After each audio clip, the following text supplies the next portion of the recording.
यदि ये महाशय पुलिस के हाथ न आते और भेद न खोल देते तो पुलिस सिर पटक कर रह जाती, कुछ भी पता न चलता। बिना दृढ़ प्रमाणों के भयंकर से भयंकर व्यक्ति पर हाथ रखने का साहस नहीं होता, क्योंकि जनता में आंदोलन फैलने से बदनामी हो जाती है, सरकार पर जवाबदेही आती है। अधिक से अधिक 2-4 मनुष्य पकड़े जाते और अंत में उन्हें भी छोड़ना पड़ता। परंतु जब पुलिस को वास्तविक सूत्र हाथ आ गया, उसने अपनी सत्यता को प्रमाणित करने के लिए लिखा हुआ प्रमाण पुलिस को दे दिया। उस अवस्था में यदि पुलिस गिरफ्तारियां न करती तो फिर कब करती? जो भी हुआ, परमात्मा उनका भी भला करे। अपना तो जीवन भर यही उसूल रहा, सताए तुझको जो कोई बेवफा, बिस्मिल, तो मुंह से कुछ न कहना, कर लेना। हम शहीदाने वफा का दीनो ईमा और है, सिजदे करते हैं हमेशा पांव पर जल्लाद के। मैंने अभियोग में जो भाग लिया अथवा जिनकी जिंदगी की जिम्मेदारी मेरे सिर पर थी, उसमें से ज्यादा हिस्सा श्रीयुत उल्ला खां वारसी का है। मैं अपनी कलम से उनके लिए भी अंतिम समय में 2 शब्द लिख देना अपना कर्तव्य समझता हूँ। मुझे भली भांति याद है कि जब मैं बादशाही ऐलान के बाद शाहजहांपुर आया था तो तुमसे स्कूल में भेंट हुई थी। तुम्हारी मुझसे मिलने की बड़ी हार्दिक इच्छा थी। तुमने मुझसे मैनपुरी षड्यंत्र के संबंध में कुछ बातचीत करनी चाहिए थी। मैंने ये समझकर कि एक स्कूल का मुसलमान विद्यार्थी मुझसे इस प्रकार की बातचीत क्यों करता है, तुम्हारी बातों का उत्तर उपेक्षा की दृष्टि से दे दिया था। तुम्हें उस समय बड़ा खेद हुआ था। तुम्हारे मुख से हार्दिक भावों का प्रकाश हो रहा था। तुमने अपने इरादे को यूं ही नहीं छोड़ दिया, अपने निश्चय पर डटे रहे। जिस प्रकार हो सका कांग्रेस में बातचीत की, अपने इष्ट मित्रों द्वारा इस बात का विश्वास दिलाने की कोशिश की कि तुम बनावटी आदमी नहीं, तुम्हारे दिल में मुल्क की खिदमत करने की ख्वाहिश थी। अंत में तुम्हारी विजय हुई। तुम्हारी कोशिशों ने मेरे दिल में जगह पैदा कर ली। तुम्हारे बड़े भाई मेरे उर्दू मिडिल के सहपाठी तथा मित्र थे, ये जानकर मुझे बड़ी प्रसन्नता हुई। थोड़े दिनों में ही तुम मेरे छोटे भाई के समान हो गए थे, किंतु छोटे भाई बनकर तुम्हें संतोष न हुआ। तुम समानता का अधिकार चाहते थे, तुम मित्र की श्रेणी में अपनी गणना चाहते थे। वही हुआ, तुम सच्चे मित्र बन गए। सबको आश्चर्य था कि एक कट्टर आर्य समाजी और मुसलमान का मेल कैसा। मैं मुसलमानों की शुद्धि करता था, आर्य समाज मंदिर में मेरा निवास था, किंतु तुम इन बातों की किंचित मात्र चिंता न करते थे। मेरे कुछ साथी तुम्हें मुसलमान होने के कारण घृणा की दृष्टि से देखते थे, किंतु तुम अपने निश्चय पर दृढ़ थे। मेरे पास आर्य समाज मंदिर में आते जाते थे। हिंदू मुस्लिम झगड़ा होने पर तुम्हारे मोहल्ले के सब कोई खुल्लम खुल्ला गालियां देते थे, काफिर के नाम से पुकारते थे, पर तुम कभी भी उनके विचारों से सहमत न हुए। सदैव हिंदू मुस्लिम ऐक्य के पक्षपाती रहे। तुम एक सच्चे मुसलमान तथा सच्चे देशभक्त थे। तुम्हें यदि जीवन में कोई विचार था तो यही कि मुसलमानों को खुदा अक्ल देता कि वे हिंदुओं के साथ मिलकर के हिंदुस्तान की भलाई करते। जब मैं हिंदी में कोई लेख या पुस्तक लिखता तो तुम सदैव यही अनुरोध करते कि उर्दू में क्यों नहीं लिखते, जो मुसलमान भी पढ़ सकें।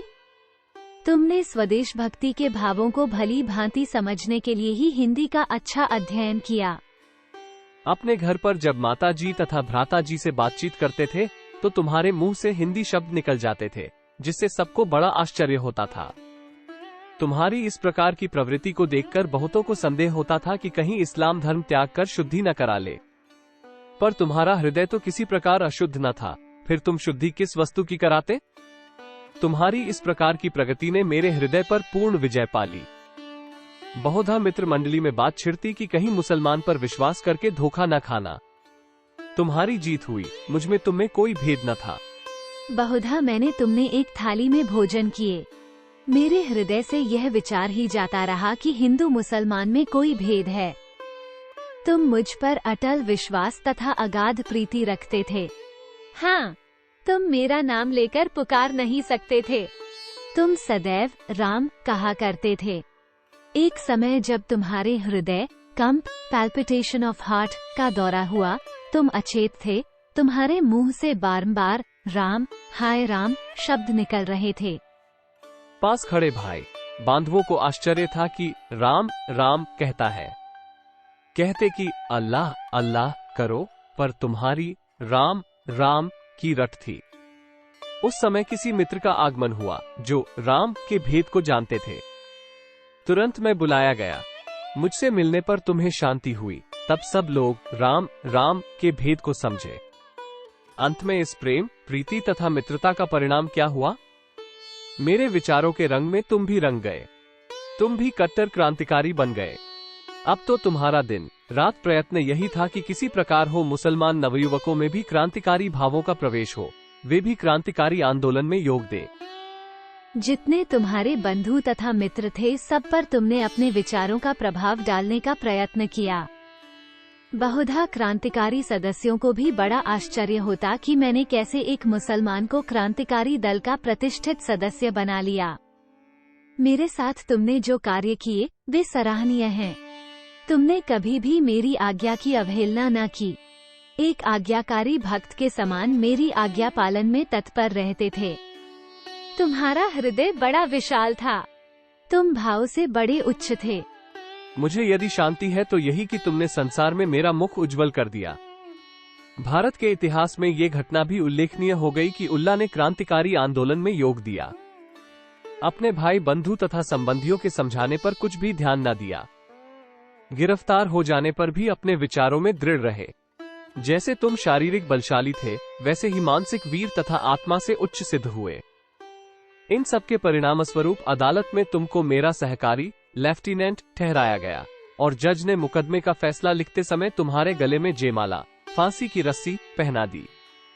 प्यारे भाई, तुम्हें ये समझकर संतोष होगा कि जिसने अपने माता पिता की धन संपत्ति को देश सेवा में अर्पण करके उन्हें भिखारी बना दिया, जिसने अपने सहोदर के भावी भाग्य को भी देश सेवा की भेंट कर दिया, जिसने अपना तन मन धन सर्वस्व मात्र सेवा में अर्पण करके अपना अंतिम बलिदान भी दे दिया, उसने अपने प्रिय सखा अशफाक को भी उसी मात्र भूमि की भेंट चढ़ा दिया। असगर, हरीम इश्क में हस्ती ही जुर्म है, रखना कभी न पाऊं यहाँ सर लिए हुए। अंतिम समय निकट है। 2 फांसी की सजाएं सिर पर झूल रही हैं। पुलिस को साधारण जीवन में और समाचार पत्रों तथा पत्रिकाओं में खूब जी भर के कोसा है। खुली अदालत में जज साहब, खुफिया पुलिस के अफसर, मजिस्ट्रेट, सरकारी वकील तथा सरकार को खूब आड़े हाथों लिया है।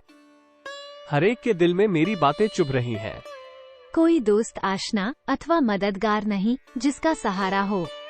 एक परम पिता परमात्मा की याद है। गीता पाठ करते हुए संतोष है कि जो कुछ किया सो तय किया, मैं कुछ कीन्हा नहीं।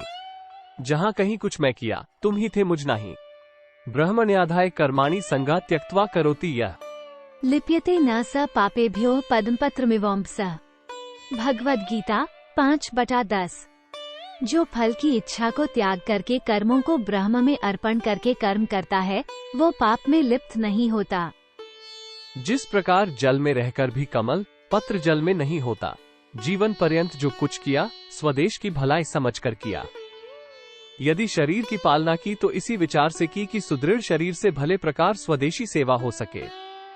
बड़े प्रयत्नों से यह शुभ दिन प्राप्त हुआ। संयुक्त प्रांत में इस तुच्छ शरीर का ही सौभाग्य होगा जो सन 1857 ईशून्य के गदर की घटनाओं के पश्चात क्रांतिकारी आंदोलन के संबंध में इस प्रांत के निवासी का पहला बलिदान मातृवेदी पर होगा। सरकार की इच्छा है कि मुझे घोटकर मारे। इसी कारण इस गर्मी की ऋतु में 3.5 महीने बाद अपील की तारीख नियत की गई। 3.5 महीने तक फांसी की कोठरी में भूंज गया। ये कोठरी पक्षी के पिंजरे से भी खराब है। गोरखपुर जेल की फांसी की कोठरी मैदान में बनी है। किसी प्रकार की छाया निकट नहीं। प्रातःकाल 8 बजे से रात्रि के 8 बजे तक सूर्य देवता की कृपा से तथा चारों ओर रेतीली जमीन होने से अग्नि वर्षण होता रहता है। 9 फीट लंबी तथा 9 फीट चौड़ी कोठरी में केवल 6 फीट लंबा और 2 फीट चौड़ा द्वार है। पीछे की ओर जमीन के 8 या 9 फीट की ऊंचाई पर एक 2 फीट लंबी तथा 1 फुट चौड़ी खिड़की है। इसी कोठरी में भोजन, स्नान, मल मूत्र त्याग तथा शयनादि होता है। मच्छर अपनी मधुर ध्वनि रात भर सुनाया करते हैं। बड़े प्रयत्न से रात्रि में 3 या 4 घंटे निद्रा आती है। किसी दिन 1-2 घंटे ही सोकर निर्वाह करना पड़ता है। मिट्टी के पात्रों में भोजन दिया जाता है ओढ़ने बिछाने के 2 कंबल हैं। बड़े त्याग का जीवन है। साधन के सब साधन एकत्रित हैं। प्रत्येक क्षण शिक्षा दे रहा है। अंतिम समय के लिए तैयार हो जाओ, परमात्मा का भजन करो। मुझे तो इस कोठरी में बड़ा आनंद आ रहा है।